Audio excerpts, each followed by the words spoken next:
Olá, povo católico. O Papa João XXIII queria uma lufada de ar fresco na igreja.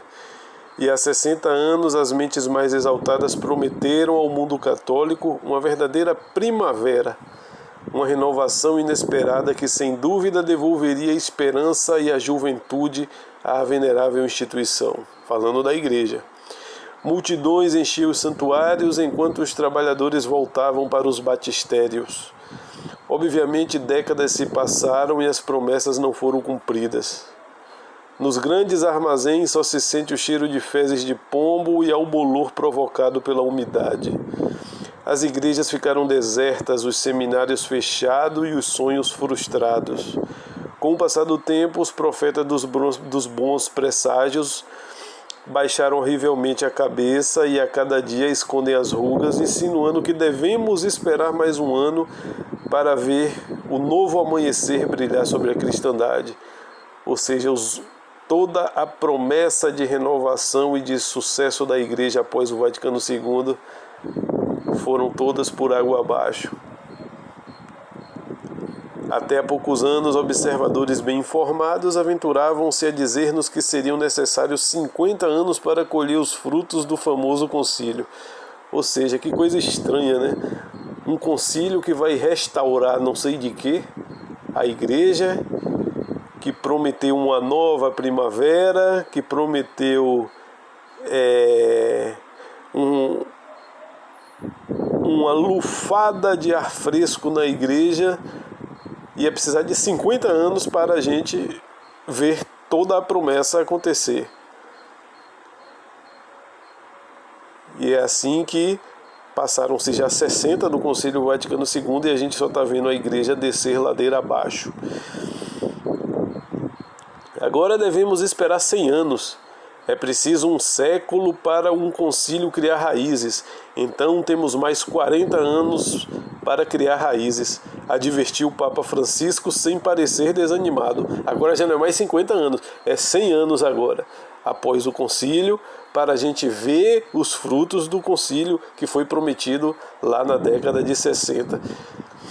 O que é verdade aqui? Devemos ser pacientes ou a mensagem do ajornamento já foi recebida? Ou tudo já se concretizou? Façamos a comparação com o Concílio de Trento. O grande argumento que pede cautela aos cristãos enquanto aguardam a renovação da Igreja depois do Vaticano II consiste em recorrer à histórica do Concílio de Trento, que durou 2 décadas, de 1545 a 1563, ou seja, foi a duração do Concílio de Trento, e mobilizou as energias de 5 papas sucessivos em resposta à grande rebelião do protestantismo. Este grande evento do mundo católico recolocou o clero em sua missão, esclareceu a fé em certos pontos da sã doutrina da salvação e a Sagrada Eucaristia, produziu um catecismo renovado e melhorou consideravelmente a vida da Igreja. Os impactos que teve na instituição, os impactos que o Concílio de Trento teve na instituição foram tais que, no final do século XVII, os santos ainda estavam vivos graças à inspiração da Contra-Reforma para a revitalização do cristianismo moderno. Isso é um atalho. Sem dúvida não havia imprensa, não havia rádio, não havia internet no século XVI, o século do Concílio de Trento. No entanto, os cânones e decretos do concílio logo foram postos em prática, mesmo sem esses meios de comunicação que temos hoje. Imediatamente tudo que foi decidido no concílio foi posto em prática. Basta ver o fervor de São Carlos Borromeu para nos convencermos disso. Assim que terminou o concílio, pediu para ser dispensado dos mandatos romanos para se dedicar inteiramente aos seus sacerdotes.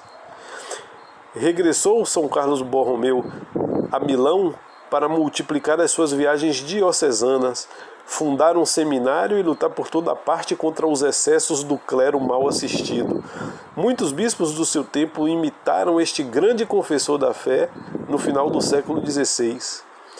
Não só nenhum deles obstruiu os pontos doutrinários que os padres haviam especificado em Trento, mas rapidamente adotaram as suas recomendações pastorais para solidificar a espiritualidade católica. Ou seja, não houve uma rebelião aos ensinamentos da igreja, muito pelo contrário. Houve aí sim um verdadeiro ânimo de São Carlos Borromeu, que foi tomado aqui como exemplo, e de vários outros bispos que tiveram ele como exemplo para assistir aos seus sacerdotes. Um dos modelos deste episcopado particularmente empreendedor também foi São Francisco de Sales, que atravessou Saboia durante as 2 primeiras décadas do século XVII. No entanto, é comum alegar que os cânones do concílio encontraram resistência na França e certamente nunca foram aprovados oficialmente pelos parlamentos. A razão para isto não foi de forma alguma a oposição doutrinária do país, porque a França, o povo era católico, mas sim o orgulho gaulês em manter o controle temporário sobre os hospitais. Para quem não sabe, né, a igreja foi quem criou os hospitais. Ela, lógico, criou e ela mesma administrou aos hospitais, até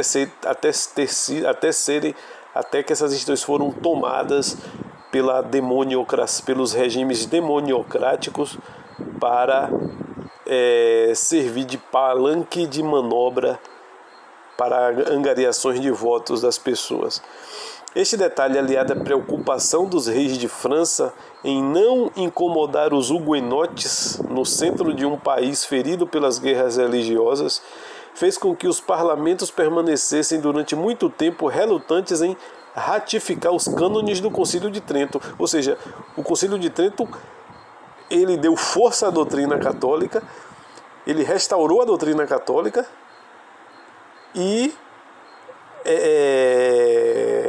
reafirmou a condenação das heresias protestantes. Tanto que os parlamentares franceses eles ficaram relutantes em ratificar o Concílio de Trento, não por serem rebeldes à fé, mas porque eles tinham medo daquilo ali gerar um confronto com os protestantes franceses, como no caso aqui os citados huguenotes. Enquanto enviados papais e núncios lutaram para obter aprovação para as decisões de Roma, ou seja, o clero francês, os núncios, estavam empenhados nessa implantação, nessa restauração da igreja pelo Concílio de Trento. Mas na realidade os decretos do concílio foram adotados pelos bispos franceses a partir da década de 1580 e muitas novas medidas foram adotadas pelo rei Carlos IX no Tratado de Blois. Desculpem se é assim se não é essa a pronúncia correta, não sou versátil na língua francesa. E em 1579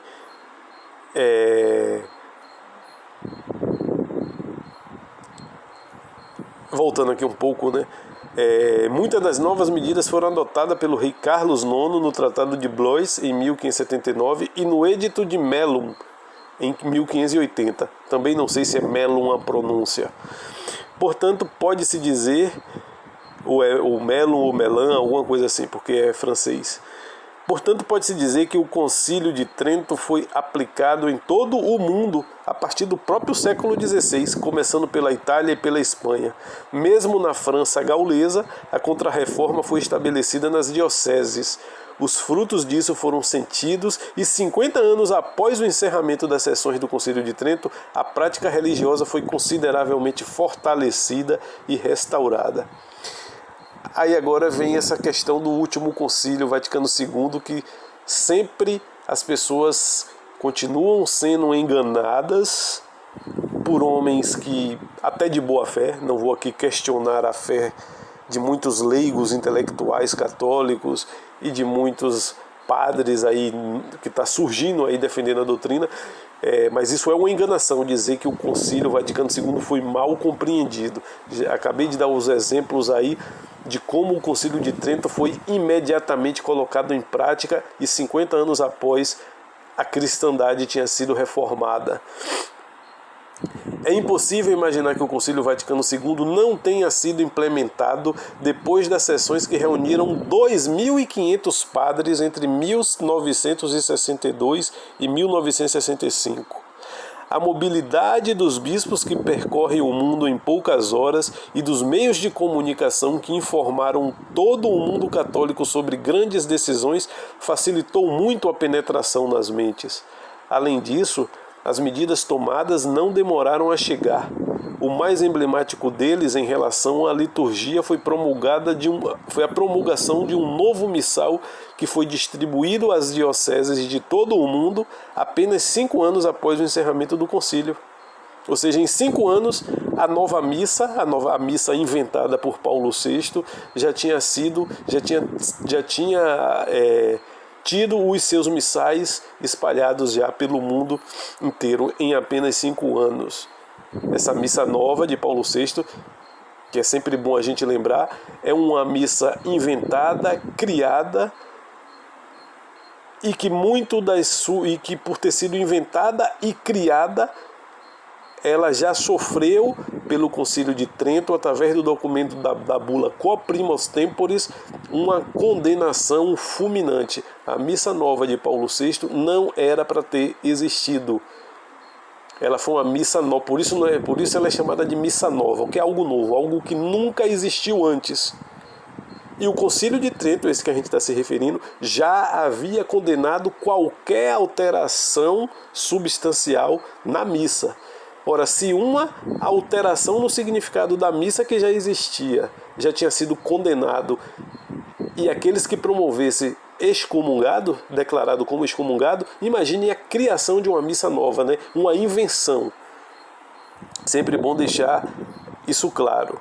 A missa nova ela também faz parte do espírito do Concílio Vaticano II e que vem aí nessas últimas décadas corroendo e destruindo a fé católica.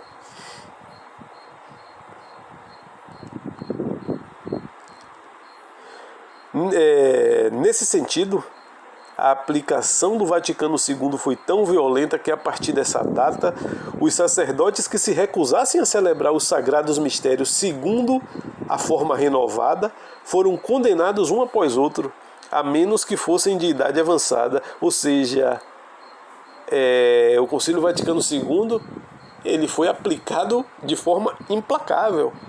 Quem se recusasse a fazer o que o concílio não dogmático pediu, e as pessoas que se opuseram era justamente porque muitos dos ensinamentos dos documentos do concílio entraram em contradição com a doutrina milenar da Igreja, esses eram perseguidos implacavelmente. Então é isso que o texto aqui está dizendo, que a aplicação do Vaticano II foi feita de forma violenta a partir dessa data. E quem se recusasse a celebrar os novos mistérios,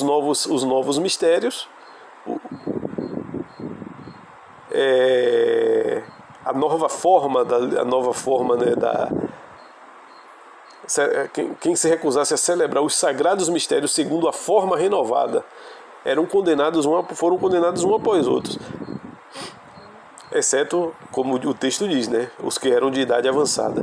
Da mesma forma, antigos catecismos foram proibidos para dar lugar a livros renovados, ou seja, tudo que a Igreja ensinou até ali o Concílio Vaticano II era sido jogado de escanteio. Eram desfeitos como se fossem velharias, como se fossem documentos que não têm mais serventia, porque já tem documentos novos.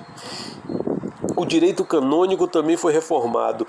Todos os aspectos da Igreja foram afetados, desde a vestimenta religiosa aos cantos sagrados, das relações com os estados ao diálogo com outras religiões falsas, lógico, e a organização das comunidades religiosas. Em poucos anos, o concílio mudou a face da Igreja.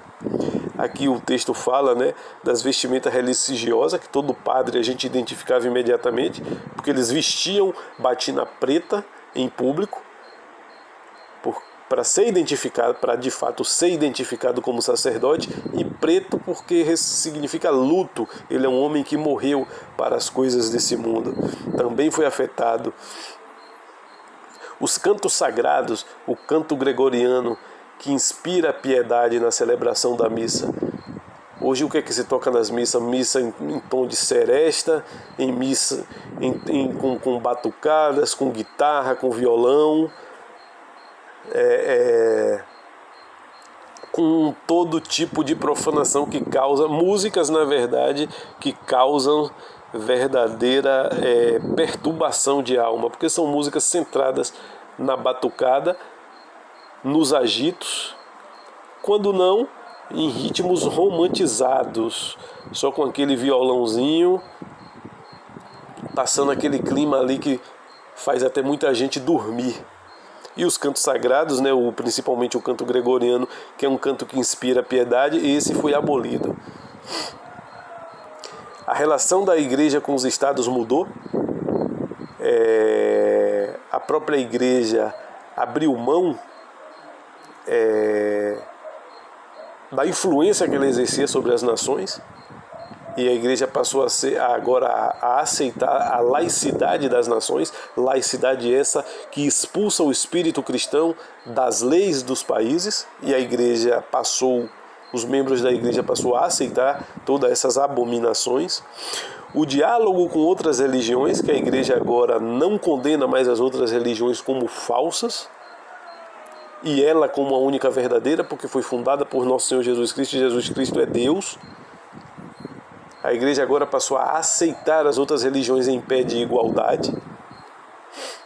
Tudo isso foi mudado pelo concílio, após o Concílio Vaticano II. Diante das revoltas que causaram, muitas pessoas observaram erros de transmissão. Paulo VI, o próprio Papa que cunhou a Missa Nova, ele confessou ter tido a sensação de que, as palavras dele, por alguma fresta a fumaça de Satanás havia entrado no templo de Deus, palavra do próprio Paulo VI. Durante o desenrolar depois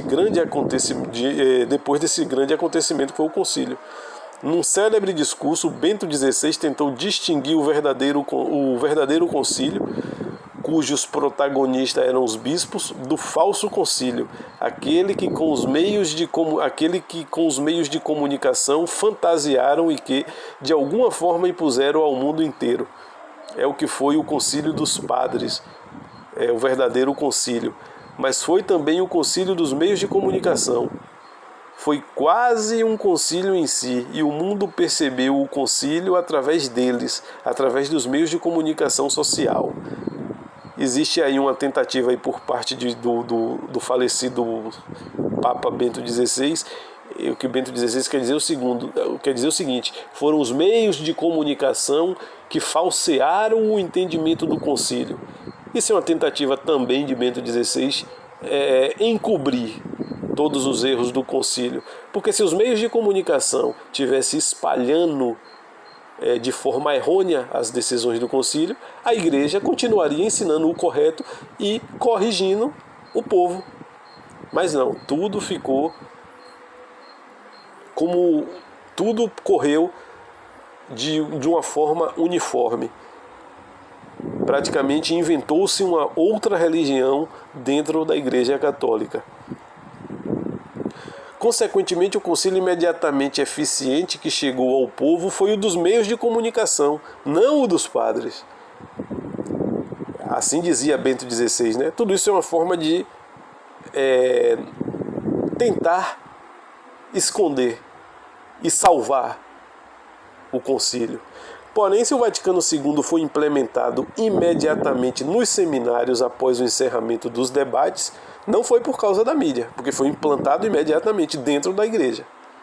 Se os textos para reformar a liturgia foram promulgados em tempo recorde, se a atualização da vida das congregações religiosas foi promulgada a partir da década de 1960, foram os prelados da Cúria e os bispos diocesanos que carregaram a caneta, e não os jornalistas. Então essa tentativa o texto aqui está refutando essa tentativa de Bento XVI jogar a culpa na imprensa. A imprensa, de fato, claro, né, ela quer mais a reformação para pior da igreja, né? Que na verdade é a deformação da igreja. A imprensa quer tudo isso, mas lógico, as autoridades da igreja foram as grandes responsáveis por toda essa tragédia. A objeção de que o concílio tinha sido mal interpretado e que o seu verdadeiro espírito deveria ser conhecido, Jean Madiran refutou dizendo o seguinte, no caso do Concílio Vaticano II, não poderia haver ambiguidade, uma vez que o legislador e o executivo eram o mesmo órgão. Ou seja, o Concílio Vaticano, para esse pensador, Jean Madiran, ele refuta essa tese de que o Concílio Vaticano foi ambíguo e que foi mal interpretado. Por quê? Porque quem legislou e quem colocou em execução aquilo que foi legislado foram os mesmos órgãos. Foram os bispos católicos que decidiram as mudanças e foram eles que as puseram em prática.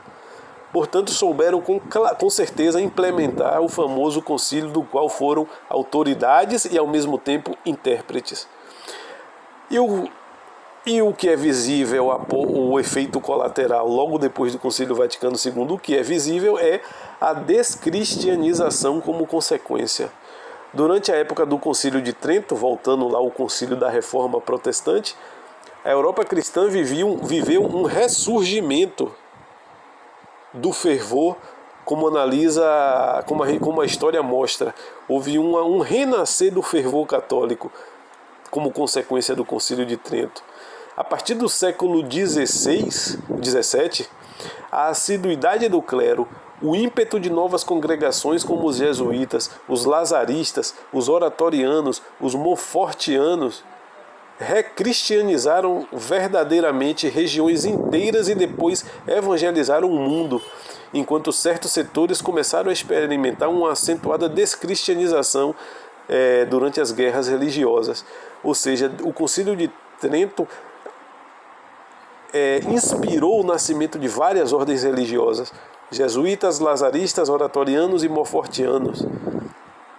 Contudo, dificilmente há qualquer ressurgimento do fervor depois do Concílio Vaticano II. Ao contrário, depois do Vaticano II a gente vê a apostasia geral das nações e do povo. O que a gente vê é católicos cada vez mais ignorantes. No seu livro publicado em 2018, Guillaume Couchet, desculpe se não for essa a correta pronúncia, analisou o colapso da prática religiosa na França e explicou como o nosso mundo deixou de ser cristão. Porém, para ele, o ano da ruptura foi precisamente 1965, durante o qual a prática entrou em colapso para nunca mais voltar aos níveis anteriores. Não há necessidade de nos prendermos a isto. A era pós-conciliar é dramática para o catolicismo. No nosso país, as vocações estão a secar e as igrejas da Europa estão destinadas, mais cedo ou mais tarde, à conversão secular ou à destruição. Como já vemos muito na Europa acontecer. Igrejas virar danceteria, virar restaurante, virar meros museus. Tudo depois do Concílio Vaticano II. Mas não pode dizer que foi uma consequência do Concílio Vaticano II. Com a globalização da igreja, os corações tentam por um momento não se deixar dominar pela desesperança e levar em consideração as multidões que chegam do outro lado do mundo. Agora o hemisfério sul vem em socorro do velho continente moribundo e o Papa já não vem dessas latitudes desiludidas. Mas tenhamos cuidado com a miragem das promessas conciliares.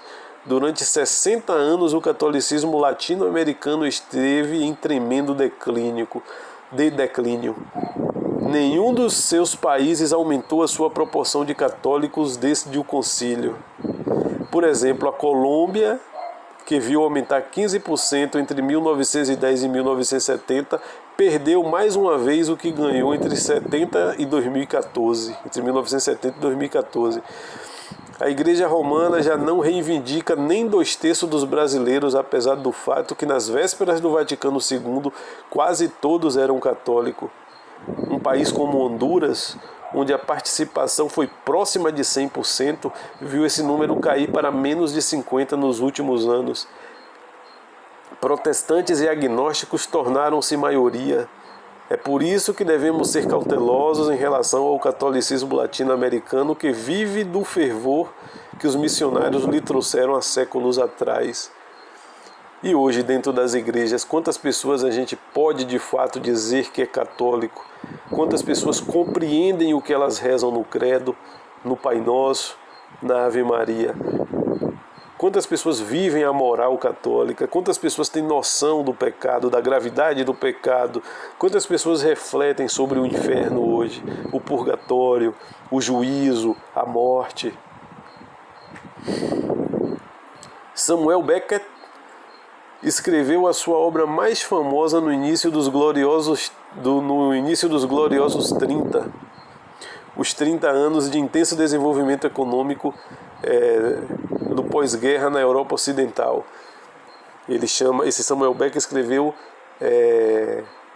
a sua obra mais famosa no início dos gloriosos 30, né, que é esses 30 anos após o desenvolvimento da Europa, o desenvolvimento econômico após a Segunda Guerra, durante os quais os padres conciliares prometeram maravilhas para esta terra. Certamente havia algo no ar daquela época. Depois dos anos de guerra, os homens destes séculos, embriagados por um irenismo inquebrantável, desejaram com piedosas intenções assegurar-nos o paraíso aqui na terra.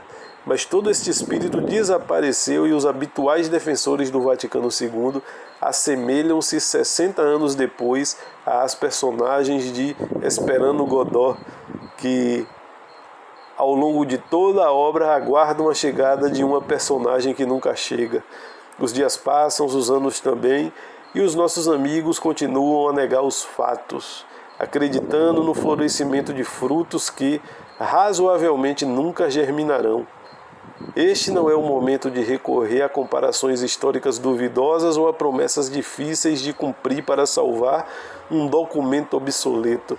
Sem dúvida, a rica história da Igreja ensina-nos a adotar uma atitude mais corajosa. Esse foi o texto do site de língua inglesa chamada Rorate Caeli, com o título assim em inglês, Vaticano II, frutos que germinarão ou frutos podres?